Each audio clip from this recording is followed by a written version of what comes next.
Hello guys. So in today's video, what I'm going to be talking about is always, having a backup option, like diversifying and never having a single point of failure.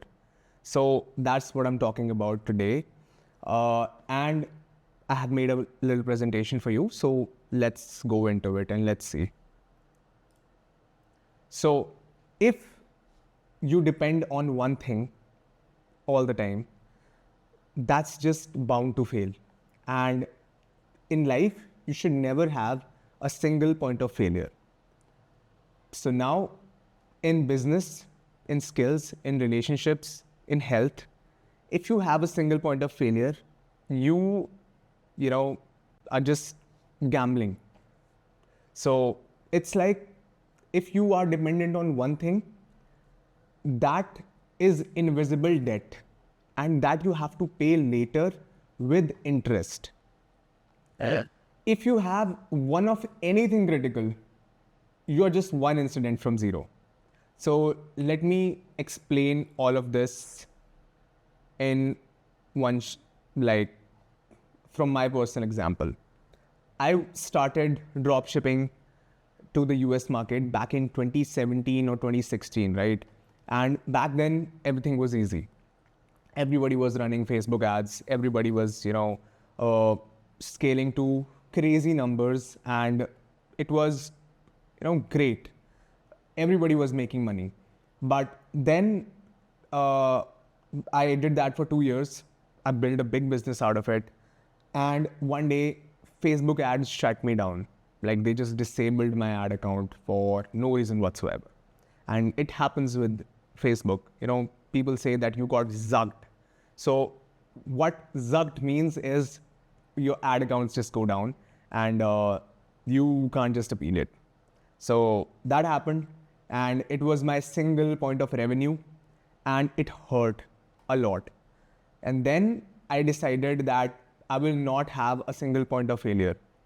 I started using my sister's account, and then that also failed after 6-8 months. Then I started using my mother's account. That also failed after 6 to 8 months. And then I decided that enough is enough. I'm just going to go and start running, Google ads. I'm going to start running Twitter ads. So I just diversified.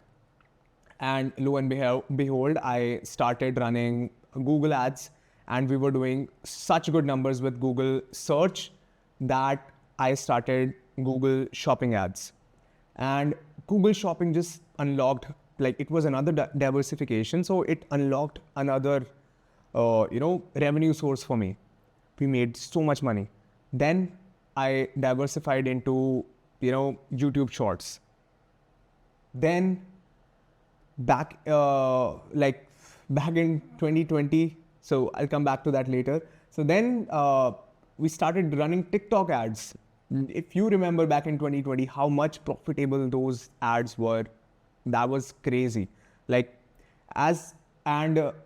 If you were just dependent on just TikTok ads, you would be down, because TikTok just got banned in India, and you could just not run those TikTok ads anymore. We ran it for 4 months, printed a lot, and then the government shut it down.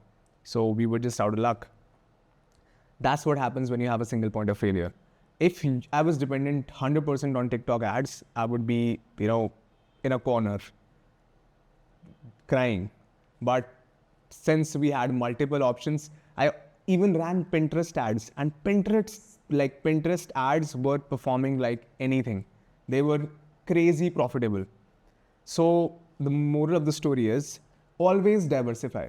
And let's say even in Facebook, let's say you are not diversifying, you're just running Facebook ads, have multiple backup ad accounts, have multiple backup business managers, so that, let's say if one ad account goes down, you are, good. And let's just get out of this e-com space, and let me explain it with, an engineering example. Let's say you decide to make an elevator. So in a lift, you have 2 sets of pulleys. And in those two sets of pulleys, let's say if one fails at one time, the second pulley can take all the weight, and you're saved. Let's say you're going, skydiving. Skydiving, you have two parachutes, like a backup parachute always. And that, the chances of something going bad then just exponentially decreases, because if one thing fails, you have at least one more thing. So that's what I'm telling you, to always have a backup plan. Let's go back to business. Let's say if you are, shipping something. Let's say you're in the US and you're shipping to the United States. And let's say you're just using DHL. DHL might have like 100,000 zip codes that they can service to. And let's say total zip codes in US are 120,000. So what happens to those 20,000 zip codes? You'll just have to refund them. But let's say in that case you use USPS that has a broader coverage. So you're covered there. You don't have to refund the customer, and you can actually service your customers properly. So that's what I'm talking about when I'm talking about this, right? Let's go on to the presentation now. So SPOF, that's like single point of failure. So that's like fragility. And you want diversification for survival. So yeah, that's what we discussed. And if one node breaks, right, the whole system stops. If Facebook goes down and you're just dependent on Facebook, it just, the whole business stops making money, and you just have to sit there. This business, like this lesson I've learned time and time again. I was just running, Google ads last year. So back in December, I thought I was above this principle. So I thought that Facebook ads are just not printing it for me. Facebook ads is like, so Facebook in India, if you have to do Facebook ads, you have to use a lot of brain, and you have to, be 1 or 2 steps or probably 5 steps ahead of the competition. But with Google ads, it was easy, right? I thought that you just have to test out multiple creatives and something works. So what happened with me was my Google ads account got disabled, and it was disabled for a month straight. And it was right before, in October, I decided not to run Facebook ads, because why the hell would I pay like some money and not get anything back, or get the same amount of money back, because I was just not putting in that much time to get better at it. And thought, why not double down on, just Google ads? And that bit me hard, because October I made that decision. December, Google decides to ban me. And I was stuck scrambling to make any money. I had to, let a couple of people go from the warehouse, and I had to, appeal a lot to get this business back on track. Ever since then, I decided. Then I went back to Facebook, and Facebook was just not profitable. So it took around a full month for Facebook to start giving me some results. And then I decided never to be dependent on one thing ever again. So that's another personal story that I can tell you. And one more thing is, let's say I was shipping. I was using one company. Let's say ShipRocket is the biggest company in India when it comes to, shipping out parcels to your customers, orders to your customers. So I was using ShipRocket, and one day they just decided to up their charges by 5% across everything. And I was so bummed out, because I was just meeting the margins. I was just not that much profitable. I was like probably around, 3 to 5% profitable on some SKUs, some products. And then they decided to up their prices. I had an option. I went to the competitor. I told them that I'm doing these many orders, and if you can give me a better shipping rate than them, then I can work with you. So I worked with them for a couple of months. Everything was sorted. Everything was straight. Then ShipRocket started calling me again Then they were like, why don't you try shipping with us again? We'll give you a lower rate than what you're getting currently. See, that's how people treat your existing customers. They treated me badly, and then I went away. Then they decided, yeah, we need business. So they, started giving me all sorts of discounts. If they had given me those discounts earlier, I would have not left. So now what I do is I have two accounts. One account goes to ShipRocket, another other account goes to another company, right? That's how I diversify in this case. So now let's get back to the presentation. So, once you see this thing, that dependency on one thing, you will, that just, destroys people's business. You will never go back to unseeing it again.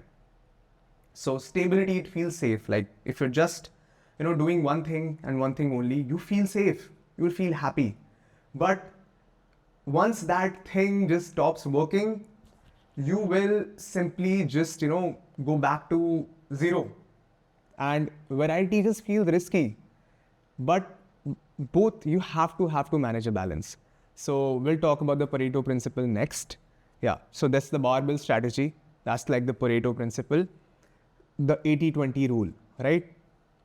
20% of the things will give you 80% of the results. But in this case, what we're framing it as, like, let's say you want to go all in on something. Go 80% all in on something. The 20%, you should always have room for experimentation. Should always have some places where you can, make sure that you're straight. Like 20% experimentation budget. Even right now, like, I'm sorry if it's getting too business e-com heavy. So even right now, let's say you're just running ads to, what products are working for you. And you're not testing. You're not burning money on testing. One day, those products will stop working. The market just shifts. The product dies. Let's say you're just selling Labubu dolls. And like, I'm not selling Labubu dolls, but for an example. So let's say one day the market says no more. We don't want to buy Labubus, right? The trend has shifted to Stanley Cups. What are you going to do then? You have not tested products and you'll just not be profitable anymore. So that's that. Now back to the presentation. Right? More doors equal to more freedom, like more opportunities. And you never bet the house on one thing, right? You never bet everything on just one thing. Let's say you're buying stocks.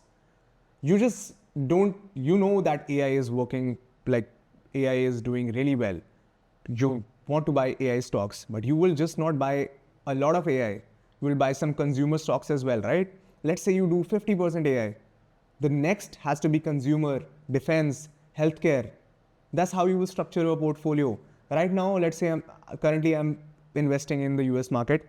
I love companies that are on the forefront of AI, like Google. Amazing returns they're giving us. Nvidia, like just straight up, a lot of money is being made in those stocks. But at the same time, that you can't put your whole, entire, let's say you're young, you can take all the money going to zero, right? That's not ideal, but let's say you can take all that risk because higher risk is equal to higher rewards, right? But let's say things don't work out. You don't want to be left with nothing or with a lot of loss. So what you do is you put in some, Lilly Phillips, like Eli Lilly, sorry, not Lilly Phillips, Eli Lilly. You put in some, Novo stock. You put in some SPDR stock. You put in some robotics. You put in some consumables. You put in some defense like Lockheed Martin. You put in Boeing. You put in Visa, MasterCard, payment processors. You put in Netflix. Like you put in some softwares. Then your portfolio can be balanced. Let's say you do 50% of this. You do 5% crypto. You do the rest is stable. stable-ish. Let's say you do the rest, S&P 500, you're still in a better place. You never want to be 100% invested in one thing, because that's just a disaster waiting to happen if something goes wrong, right? And in life, most of the time, it does. So talking from experience, never like bet the whole bankroll on just one thing. Now, next. What breaks your business this quarter? Like we have discussed this. Let's say key people. Yeah, let's discuss this. I had an employee and he was amazing. He worked really great. He was doing the content, he was doing the review, he was doing HR as well. He was taking on responsibility after responsibility after responsibility and making me so much money. And it was like, I need to get something done. I call him, boom, stuff sorted. I don't even have to think about it, right? And if some employee has some problem, they'll go to them, they'll fix it. And the problem would just not come to me. One fine day, this employee decides that they want 100% raise, which is just not feasible for me, right? And I couldn't pay them that much. So what I had to do, I had to let them go. And then I learned that never to depend fully on just one person. So now I have multiple people working for different departments, because that person was doing product design, that person was doing product research, that person was doing, product like descriptions and all. So that was too many things, like Photoshop as well. So the too many things done by one person, which is good, but there is context switching, right? So person has to change whatever they're doing. And then when you switch tasks, there is context that you have to switch. So you are probably slower than a person who's just doing it all day long. So then I got more people in and they did their things, like their own departments, their own KPIs, and now things are much more sorted. And let's say if one of them quits, let's say my designer, like video editor quits, I can easily teach the kind of editing that I have to do within like a week to the new person. But let's say if he was the designer and he was the product manager, he was the HR, and he did all sorts of things like that, it will be very difficult for me to teach them the same thing after, let's say the last one leaves. So that's what I'm talking about when we're talking about key people. Now, next, same thing here. Your payment processor is not your ally. They can always shut you down. I was using PayPal and 2Checkout when I was doing dropshipping in USA. And one fine day, 2Checkout says that, dude, we don't love you anymore. Your dispute rate is getting kind of up there. We want you gone. We're holding on to your money and you'll get it back in like 8 months, if at all. And if you don't, fulfill your orders, or if you don't refund any chargebacks, then you're screwed. We won't give you any money back. And they are just looking for a reason to not give you any money back. And I couldn't afford it. So I caved in. I shipped all the shipments from my pocket. I waited it out. If there were any refunds, I had to promptly make them. And I got my money back after 8 months. Then COVID happens. I only had PayPal. And in India, like, you cannot get that many payment providers. Now you can, but back in the day, like back in 2020, only PayPal was there as an option otherwise. So I was using PayPal and COVID happens and like all the ships are stuck. The stock is just not moving and I got too many orders. And there was a boom and people were just buying like anything. So lo and behold, PayPal also shuts me down. And they took my money and held it for a year and a half. And I got the money back after a year and a half. And even, let's say I had like $20,000 that I was supposed to get, I got only 12. The rest, they kept it, gave it for chargeback, refunds and whatnot. that is what I was left with.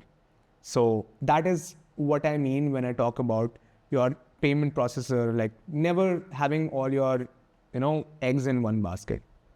Next, let's go to the next slide.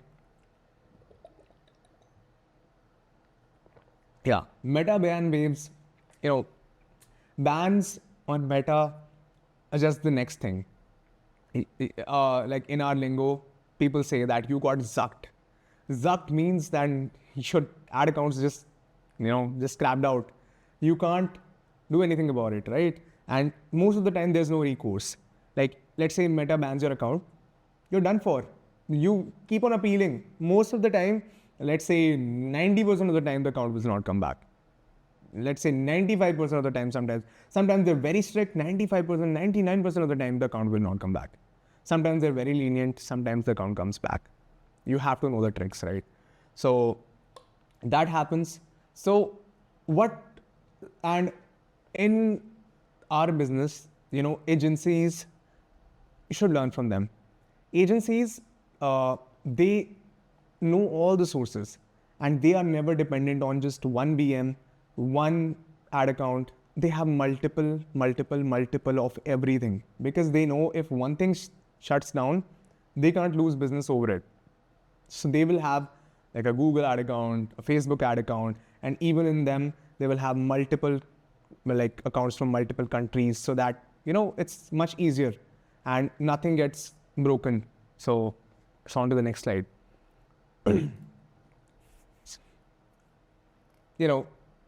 Pages, the same thing. And also, you should own your email list. Don't be dependent on, let's say you're running Facebook ads. Always try to keep a backend in place. Let's say Facebook stops, bans you. What are you going to do? If you have their emails, you can email them, and at least you can move some inventory like that, right? Which I did not do. I'm guilty, but that's something that we'll be sorting out soon. So same thing happened with Toyota. They had one supplier and a tsunami hit, and most of their they could just not make cars. They had to shut down the assembly line for a while, because the single part that went into that, the cars that was being manufactured in that factory where the tsunami hit, they could just not, get that part. So that happened, and that's how, that's like the thing that we're discussing here. Sorry, it's my first video. I'm fumbling, so yeah. Yeah, same thing we decided. What happens if your best person quits Monday? Bus factor, this is the bus factor. Like, bus factor is one person. Your operations will just break. So what you can also do, what I did as well, you can create an SOP. Let's say one person is leaving. They give you a notice period. The very first day you tell them that, dude, I don't care, don't do your work right now. Just make an SOP of what all work that you're doing here, and just write it down in detail. What are the steps that you're taking? And then when the next hire comes, you don't even have to train them that much. You just go through that SOP and tell them that this is how it happens. Take this, SOP document and do it accordingly. So that can help. Also, never share your passwords. Always, I use LastPass. You can use Bitwarden. You can use 1Password. Like, all of them are fine. And, cross-train across roles. So that's the same thing that I discussed earlier. SVB, same thing. So next. Yeah. Lock the front door. That's not important. So yeah, half the internet runs through AWS. And let's say what happens if AWS goes down. So on Windows machine, the CrowdStrike event happened, and 8.5 million Windows machines were done for with just one update. Like, half of the internet went down, and things, that was the bottleneck. People were dependent on that one thing. So that's another lesson to learn from here. So yeah, KYC takes weeks, crisis takes hours, So if you have to get multiples of everything, getting those accounts set up will take might take weeks, but it can take an instant for things to go bad, and you should be ready when that happens.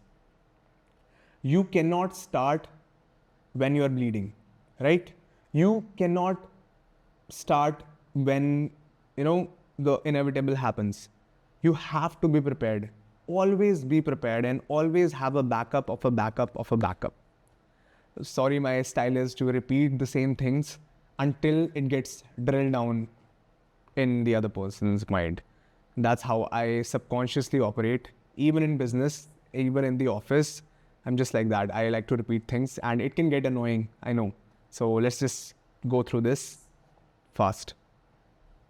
Redundancy is always paid before, not after, right? Backups. Where your money comes from, like income and money. If you get laid off, zero income overnight. If one client is like your biggest client, he leaves, the business just goes down. If you're just dependent on one country, one currency, let's say I'm dependent on India only, and Indian currency, the rupee is just not doing great. Dude, you're cooked, absolutely cooked. So that is what is happening right now in India. When I started investing in the US market, the dollar was 84 rupees, right? And I was thinking, and then I sent the money and my bank charged me 86 rupees. So I thought 2 rupees they took me for a dollar. They took 2 rupees from me. And I was pissed. I was like, what the fuck? Why did they charge me so much Forex charges? Now that same dollar is 96 rupees. And like, my mind is fucking blown. If I was just dependent on INR currency, I would have been cooked. So that's one more example. So I'm just giving a personal example after another. Next, let's say, you're just in one asset class, which we discussed. Let's say if you're into AI, you're cooked. If you're not having a real estate, same thing, cooked. Now, let's say you are in the travel industry, don't have a separate source of income. And let's say something like the 2020 thing happened, same, cooked. So, people say that millionaires have 7 income streams on an average. This is me trying to, build another income stream. I want one more income stream basically, because you never know, might be cooked, right? So that's what I'm trying to do. But always try to, put your 80% of your bets in one thing and then take like experimental 20% risks with your other time that you have. Yeah, the algorithm is not your friend. You remember those days back in like 2012 when Facebook just started, when you would just post one thing and everybody in your friend list would see it, right? You post one thing, everybody would be sharing it back and forth.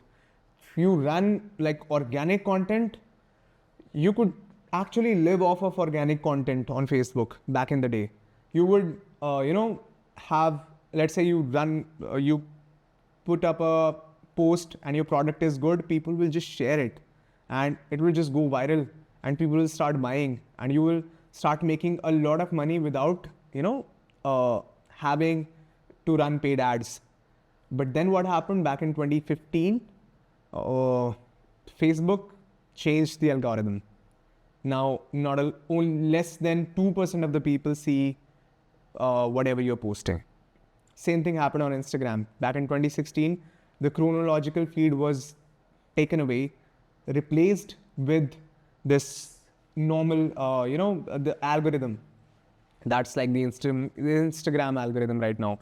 And then most people that were dependent on Instagram, they saw a huge hit. So That's same thing. TikTok banned in India. People are dependent on that.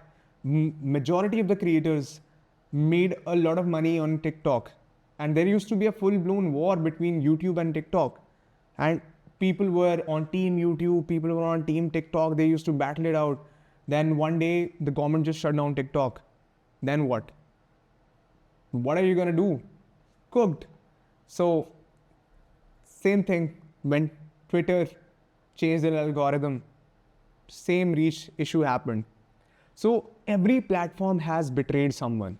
And on a quick side note, even this thing, let's say I'm making content and you're lacking the content right now. There is a shelf life that content creators have. The shelf life that I've heard is like 3 years. That's like on average. After 3 years, you basically become irrelevant, or the audience moves on to the next person who's like better and, is, much better than you, or basically making better content than you, or can relate better. So your shelf life is just 3 years, and you just think of it like 3 years, I make my bank and then I'm out. I'm living my life. Don't, think like how things are going right now, things are gonna be like that forever. I made that mistake back in 2020, right? When the 2020 thing happened, everybody was at home, everybody was using the internet, everybody was shopping online, and the e-com was booming like anything. People were making crazy brands and people were making crazy money. And some of them, some of the money came to me as well. But what did I do? I did not save a lot of that money. I blew it all. I went out partying, I bought sports cars and stuff like that. And then when business went down, what am I left with? Like, things don't go like that forever. So I learned this lesson the hard way, that I should have built multiple streams of income, or I should have put my money somewhere where it was, better used, so that once this entire mania died down, I was not cooked, right? So same thing happened on OnlyFans. If you remember, they said that no adult content will be allowed, and that ban, lasted for 6 days only. But majority of the people who were not prepared, they were devastated. They were like, what? How can it do that? Same thing happened with FTX. Let's say all your crypto was in FTX, all your investments were in FTX, and you did not have a hardware wallet, you were not prepared, you would be cooked, basically. CrowdStrike, I discussed. So one skill is a countdown. Skills. Skill obsolescence is real. Take AI for an example. Let's say you were, very good at writing content. People used to joke about it back in 2023 or 2024 when ChatGPT just came out. People used to say nobody can write better content than me. Copywriters are so much better than ChatGPT and stuff like that. And back in the day, it might be true, but have you seen anyone type down the descriptions manually by hand? Everybody and their dog is using AI to write product descriptions right now. Everybody is using AI to write content. Like right now, I am not using AI to write these scripts because these are just personal experiences. But majority of the YouTube channels that you'll see, majority of the people are just using AI. They are just doing lazy marketing, right? They're just reading off of a script, they have a teleprompter, and everything is written by AI. There is a certain tone to that, and you can tell, right? And maybe I'll make a video on that someday, on how you can tell that something is written by AI. There is a certain cadence to it. And once you see it, you know that this person is basically just regurgitating topics of AI. Like whatever the AI has written, they don't have anything on their own, any lived knowledge or experiences that they're talking about, right? So, yeah. If you just have one skill, same thing, you're cooked. Now, COBOL devs, right? film only photographers. Digital cameras came out, film only photographers, done. Now, to top 25% skill is equal to top 1% combination. So yeah, Scott Adams used to say that if you have, if you are in the top 25% of a certain thing, and if you have two of those skills, you are in the top 1%, because not a lot of people have two skills at a proficiency. Okay. Let's say, and it's pretty easy to understand, right? Let's say you know bodybuilding and you know nutrition, top 25%. You can be the top 1% coach and you can train people to get, amazing results. Same thing Naval used to say. Specific knowledge plus leverage plus multiple bets.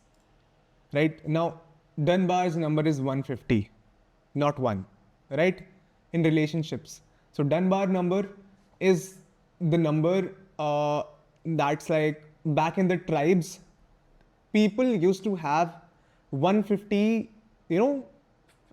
friends or people around them. So tribes used to be of 150 people usually. And even in today's day and age, most people, interact with a handful of people on the daily basis. And the number is around 150. That's like the Dunbar number.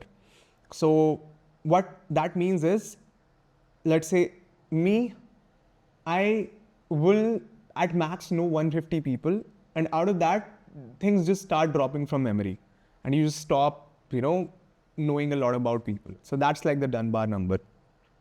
And in relationship, let's say, if you just have one friend, you are just codependent. Let's say that one friend moves out of the state. What are you going to do then? You're cooked. Let's say you have one, that's like a good example. Let's say you get married and you have a wife. And what I noticed personally was, and what I noticed like among a lot of my peers is that once you get married, you start to spend a lot of time with your significant other, and you don't spend that much time with your friends. And also the same happens to your friends. Your friends, they don't spend a lot of time with you then, because, you're married, you have to spend time there. Slowly but surely, the friendship slowly just dies down. And people, they stop catching up with each other. And then deep down, you yearn that connection. You want your friend to call you, right? You want to make plans with your friends. But things are not the same. They will not be the same because, so that's what happens. That's why if you're just dependent on your wife for emotional support and you don't have buddies, like as men, we need buddies. We need friends. We need, some role models, some people we can just laugh it out with. The conversations are not the same when you're with your buddies, like your boys, and when you're with your girl. The conversations are very different, and that's okay. And you need both. You don't need a lot of wife time or your girlfriend time and none of your boys' time. You need both to feel alive. That's what I'm trying to say. Now, if you just have one mentor, the mentor might have blind spots, and that's a very real risk. One of my friends is doing coaching and he is teaching people to do e-com, and all he knows is Facebook ads. And he might be like really good at it and he's teaching these people Facebook ads. But if you are the top student there, all you'll know is Facebook ads. You can't run, let's say, Pinterest ads, Google shopping ads. You can't do any of that, right?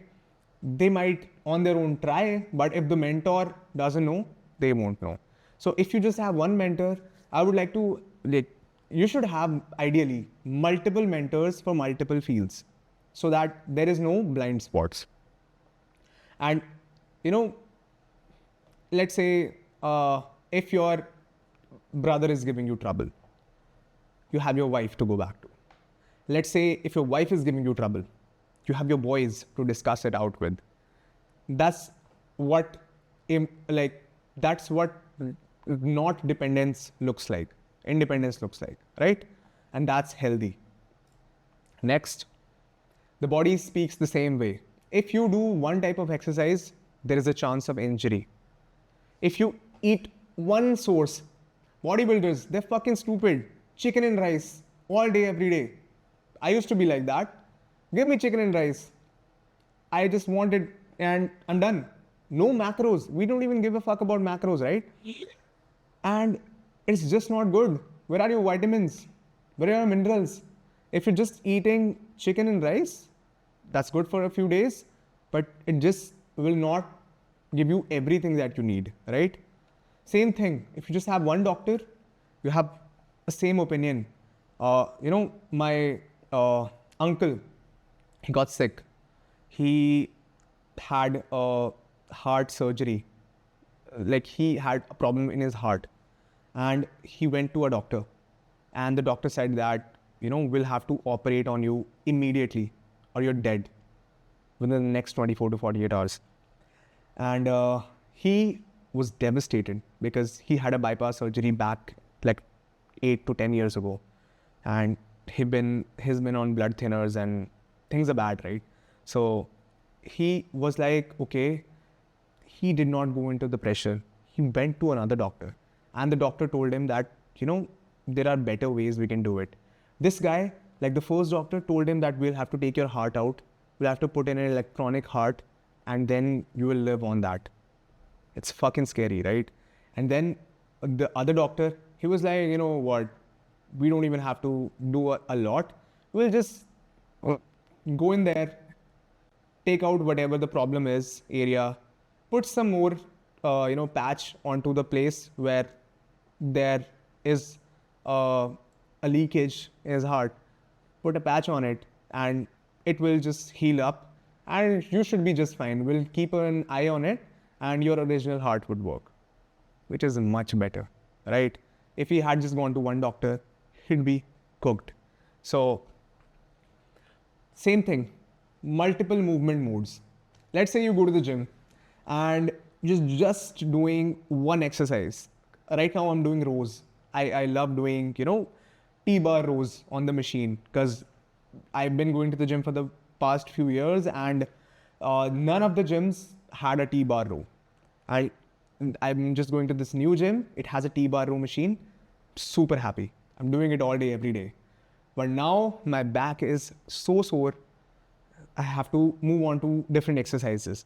Let's say if I'm just doing chest presses, this part will grow up, but this thing will not grow. So I need to be doing inclines and declines in order to fully build out my chest. And if I'm just doing the same thing every day, right? If I'm just going and hitting bench press after bench press after bench press, it's gonna be like, it's gonna stop working after a while. And you might also get injured. Yeah, you may get injured if you're just doing bench presses every day, or your form might be like peak. You might not get injured at all. And you might have the biggest chest, but it won't be properly developed because you need this part as well, right? And this part as well, which will come from inclines and declines. So that's what I'm talking about, movements. And, always take a second opinion before any major medical decision. That's a given.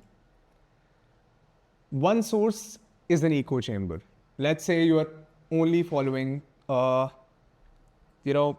just right wing channels. Let's say you're following Paul Joseph Watson. You love his content. You love everything he says. Sorry guys, my camera overheated. So yeah, where were we? Case studies. Now, let's say you, companies that bet on just one thing. Blockbuster, they were just on shipping the DVDs, right? And they refused the 50 million Netflix offer. And then they died, right? Nokia, Nokia just had a Symbian, operating system. And when everybody was shifting to Android, they shifted to a Windows phone. And slowly but surely, Windows phone did not catch up. They should have moved faster to Android. And now Android Nokias would be like up there. But they didn't adapt. They had to sell to a Chinese company. And then, they're still not there. Same thing with Kodak. It bet on film. They were just on, one of their engineers, they developed the digital camera first. And they were the first person to, go to them and tell the board that, this is the new technology. Let's start this digital camera revolution. And they were told to, shut up, because they were printing a lot of money with just selling this film. And, it was very profitable for them. But the same thing, other companies came in, did it better than them. They couldn't catch up, went bankrupt in 2012, right? And then now they have recovered. So now they're selling prints. So printing big printers, and now they're making money. So yeah, same thing with Sri Lanka. It was tourism only. And then the entire regime changed and the whole country went down. Now they're slowly rebuilding. So modern outages, we've discussed. FTX users, we've discussed. We've discussed this. But yeah, now back to one thing, right? I'm not saying that you scatter your focus.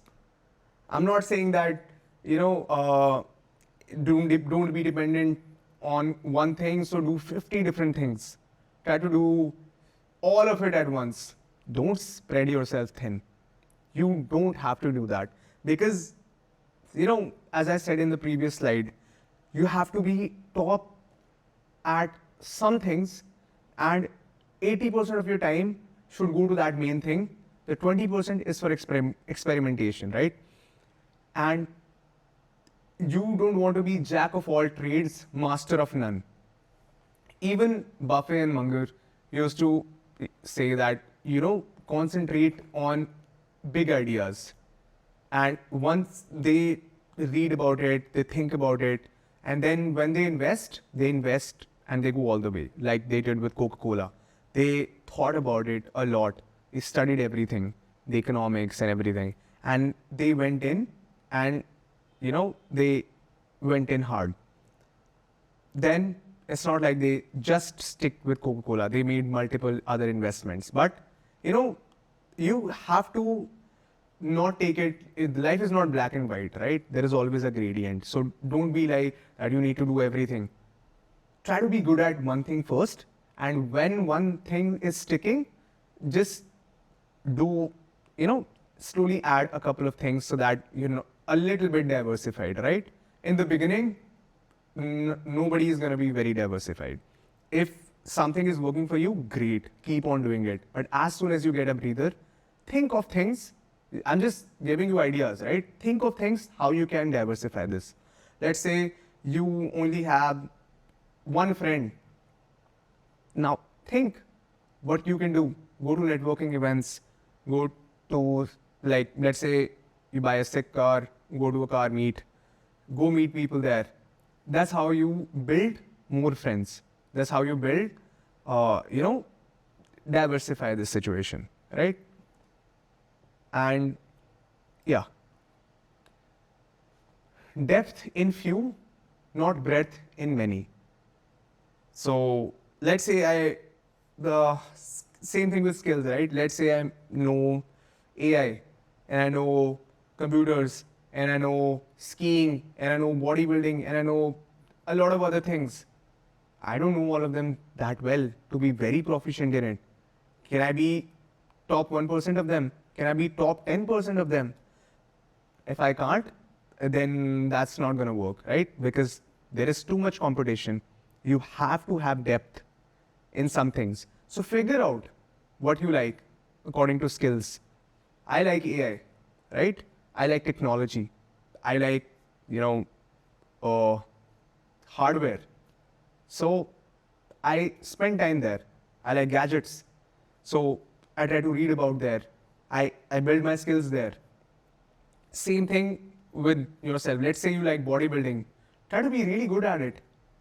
Learn about everything there is to know about bodybuilding. Put in depth. Go in depth. And once you do that, then zoom out, take some time, learn nutrition. When you do that, zoom out, take some time, learn skincare.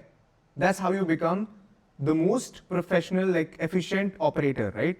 You don't have to be in deep with just one thing, but you have to aspire to be knowledgeable and in depth in a couple of things that you are interested in, of course.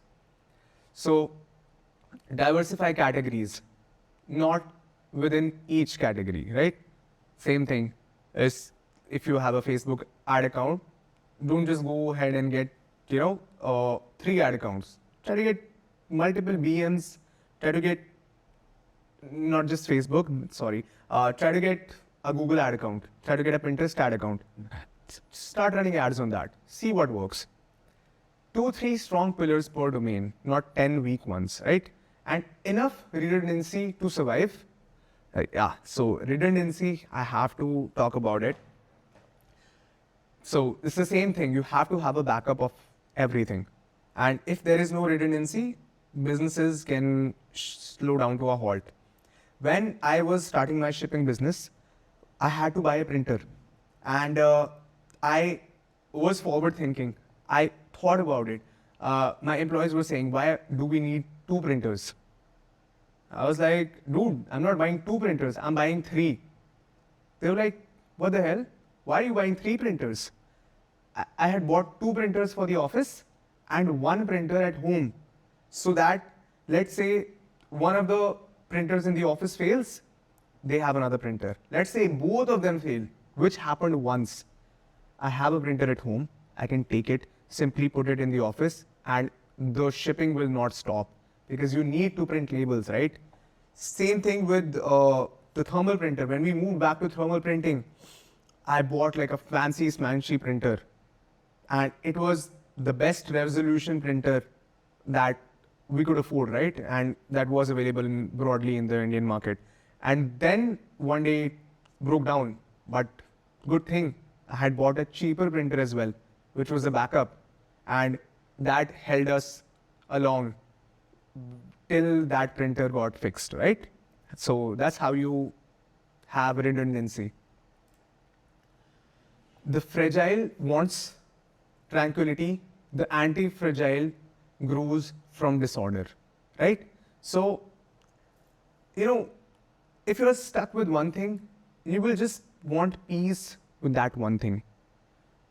It is genuinely hard to have a couple of things and have it work well, because there will always be challenges. Let's say you're running Facebook beautifully. You have all the operations dialed in, everything is working well, and you're doing well, right? And you don't take the effort to run, Google ads, Pinterest ads.